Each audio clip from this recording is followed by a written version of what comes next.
Sa ibang balita, mahigit isang tonelada ng hot meat o yung mga karneng hindi dumaan sa tamang pagsusuri at proseso ang nakumpiska ng mga otoridad sa Quezon City.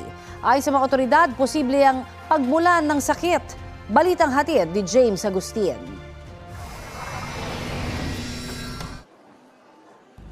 Nakalagay sa mga balde at plastic drum ang mga bagong katay ng manok ng abutan ng mga taon ng National Meat Inspection Service, Quezon City Veterinary Department at CIDG sa pwestong ito sa isang palengke sa Novaliches, mag-alas 2 na madaling araw kanina.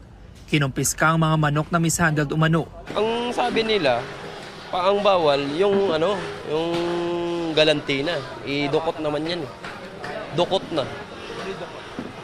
Polydress na po. Diyan lang naman ilagay, sir. Kahit dukot na. Sa labas ng palengke, hinarang naman ang tricycle na ito. Doon nadiskubre ang dalawang plastic na naglalaman ng galantina o yung mga bagong katay na manok na may lamang loob pa. Sabi ng bumili sa katayan, hindi niya alam na bawal ito. Ibebenta rin daw niya ang mga manok sa kanyang pwesto sa Caloocan. Hindi ko alam, sir eh. Maawa naman kayo sa akin. Laking bayaran for 7 mahigit. Tapos maawa naman kayo sa akin. Anak buhay ko po ito eh. Hindi rin pinalampas ang isang lalaki na tulak-tulak pa ang cart kung saan nakalagay ang mga bagong katay na manok na may ulo at paa pa o yung tinatawag na Valentino. Sinita maging ang truck na ito na may kargang mga buhay na manok na kakatayin pa lang sana. Hindi raw kasi otorisado ang truck para pagsakyan ng mga buhay na manok. Authorized po ba siya mag-transport ng live animals po? Hindi po. So wala po itong permit. Wala po. Bukod sa mga manok, 10 stalls din sa palengke ang nakumpiskahan ng mga mishandled frozen meat na nakatiwangwang lang sa halip na nasa chiller. Sa kabuuan, mahigit 1 tonelada ng mga manok at mishandled frozen meat ang nakumpiska ng mga otoridad.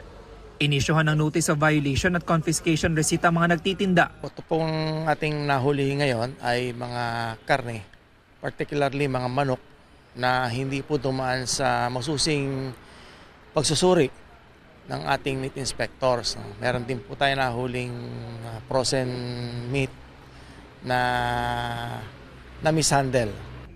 Ayon sa Quezon City Veterinary Department, lubhang delikado kung makakakain ng mga mamimili ng ganitong klase ng karne. Mataas ang probability that they may have salmonella. Yung mga nakakakain po at hindi po maayos ang pagkaluto, pwede po siya magkaroon ng diarrhea, pagsusuka, sakit ng tiyan, and eventually po, it can cause death kung hindi na-address po yung dehydration, among others.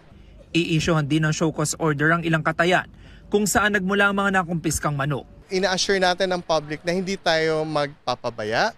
Patuloy po natin itong imo-monitor at i-confiscate. James Agustin, nagbabalita para sa GMA News.